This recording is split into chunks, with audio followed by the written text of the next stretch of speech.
Turki adalah sebuah negara kesatuan dengan sistem presidensial. Wilayahnya terbentang dari semenanjung Anatolia di Asia Barat Laut hingga daerah Balkan di Eropa Tenggara. Laut Marmara yang merupakan bagian dari Turki digunakan untuk menandai batas wilayah benua Eropa dan benua Asia, sehingga Turki dikenal sebagai negara transkontinental. Jika kita membahas Turki dan peradaban Islam, tentunya tidak luput dengan seorang pemimpin Sultan Muhammad Al-Fatih. Beliau telah membuka jalan di sejarah Islam beserta dengan kejayaannya pada masa itu. Ia merupakan seorang pemuda yang gigih dalam perjuangannya untuk mencapai puncaknya kejayaan Islam. Muhammad Al-Fatih adalah Sultan ke-7 Daulah Utsmaniyah. Nama aslinya adalah Muhammad bin Murad bin Muhammad bin Bayazid.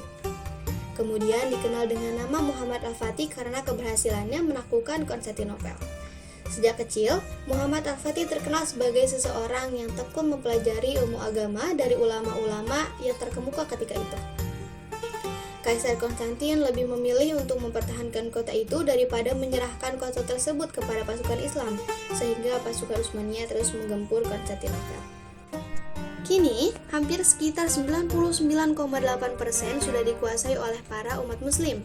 Kebanyakan di Turki ini menganut agama Islam, yaitu Sunni sebanyak 70-80%, sedangkan agama Islam Alawiyin dan Syiah hanya sekitar 20-30% saja, dan pengikut 12 imam sebanyak 3%. Jejak Islam di Turki dimulai sekitar abad ke-12. Turki saat itu bernama Kerajaan Bizantium dan telah berada di bawah kekuasaan Romawi selama 400 tahun. Romawi mengalami perpecahan pada tahun 395 sehingga terbagi menjadi dua, yaitu Romawi Barat dan Romawi Timur. Romawi Timur menduduki Bizantium dan menjadikan Konstantinopel sebagai ibu kotanya.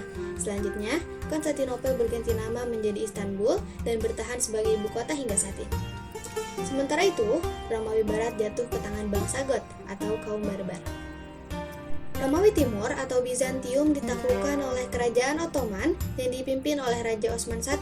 Penaklukan Bizantium ini memunculkan nama besar Muhammad Al-Fatih karena keberaniannya.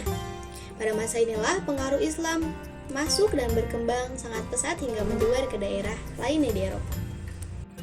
Ada 3 periode perkembangan Islam di Turki, yaitu periode awal, pertengahan, dan modern. Periode awal terjadi sekitar tahun 650 hingga 1250 Masehi. Pada periode ini, kehidupan masyarakat dan pemerintahnya dijalankan sesuai dengan ajaran Al-Quran dan As-Sunnah. Hukum Islam ditegakkan dalam setiap bidang kehidupan, bahkan Turki bisa disebut sebagai negara Islam. Lalu pada periode pertengahan, di tahun 1453, Turki dipimpin Kesultanan Utsmaniyah. Kerajaan Turki Utsmani tidak henti-hentinya berperang dan berjihad melawan para musuh Islam selama lebih dari 6 abad, yang dipimpin oleh 37 sultan dan khalifah silih berganti. Mereka berhasil menaklukkan Konstantinopel yang kini disebut sebagai Istanbul, sementara umat Islam sebelumnya tidak dapat menaklukkannya. Mereka berhasil menaklukkan negeri-negeri yang belum pernah diinjak Muslim sekalipun. Pada masa ini, Islam berkembang dengan sangat pesat. Bangunan gereja peninggalan zaman Bizantium dialihkan fungsinya menjadi masjid, termasuk Hagia Sophia. Kehidupan Turki di periode ini sangat bercorak Islam dan terkenal sebagai negara Islam. Memasuki periode modern, saat Kesultanan Utsmaniyah mulai hancur, lalu mulai diteruskan oleh Republik Turki pada tahun 1923. Keberadaan Islam mulai menjauh akibat perubahan negara Turki dari kesultanan menjadi negara biasa. Salah satu efeknya adalah ditinggalkannya nilai-nilai Islam, menjadikan negara ini berubah jadi sekuler. Pernak-pernik berciri khas Islam banyak dilarang, termasuk penanggalan Hijriah diganti dengan kalender Masehi. Hagia Sophia yang semulanya gereja yang diubah menjadi masjid, diubah kembali fungsinya menjadi museum. Pemerintah Turki membuka lebar kesempatan kepada non-Islam untuk menyebarkan ajarannya, hingga pembatasan jumlah masjid. Bahkan banyak orang yang mulai melakukan praktik keagamaan secara tradisional. Sejarah Islam di Turki selanjutnya dimulai pada tahun 1950-an. Saat itu pemimpin politik mulai bijaksana untuk bergabung ke dalam advokasi. Hal ini dilakukan untuk menghormati agama Islam di Turki yang sudah ada sejak lama. Dan pada tahun 1970 sampai 1980-an mulai mengalami rehabilitasi politik. Hal ini dikarenakan para pemimpin sekuler mulai menganggap agama sebagai salah satu benteng potensi pada perjuangan ideologis dengan para pemimpin sekuler bagian kiri hingga tengah.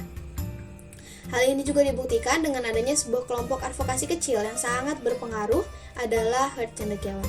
Herd Cendekiawan merupakan sebuah organisasi yang mulai menyatakan bahwa budaya Turki memang benar adanya. Bahkan keberadaan sejarah Islam di negara Turki inilah yang menyebabkan Turki memiliki populasi terbanyak saat ini. Ditambah dengan beberapa masa yang sempat dilalui oleh umat Islam hingga beberapa perubahan pada negara Turki sendiri. Pengaruh Turki dalam perkembangan Islam mulai terasa sejak masa Abbasiyah.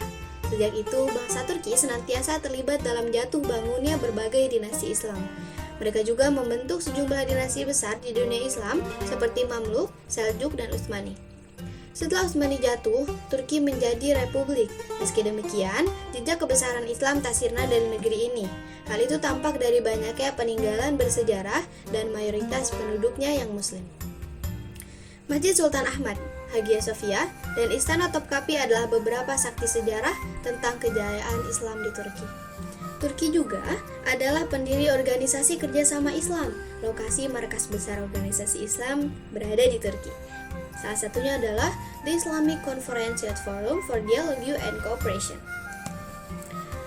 Dan dari beberapa pembahasan di atas dapat simpulkan bahwa mempelajari sejarah Islam bukan hanya bertujuan untuk mengetahui kejadian atau peristiwa penting di masa lalu, namun juga mengajarkan berbagai bentuk pengalaman yang terjadi sepanjang sejarah manusia, baik keberhasilan maupun kegagalan, sehingga mempelajari sejarah Islam ini sangatlah penting bagi kita agar dapat mengetahui dan mengenal akan sejarah. Karena mau tidak mau, kita adalah hasil dari pencapaian dari peristiwa sejarah tersebut. Sekian penjelasan singkat tentang sejarah perkembangan Islam di Turki. Wassalamualaikum warahmatullahi wabarakatuh.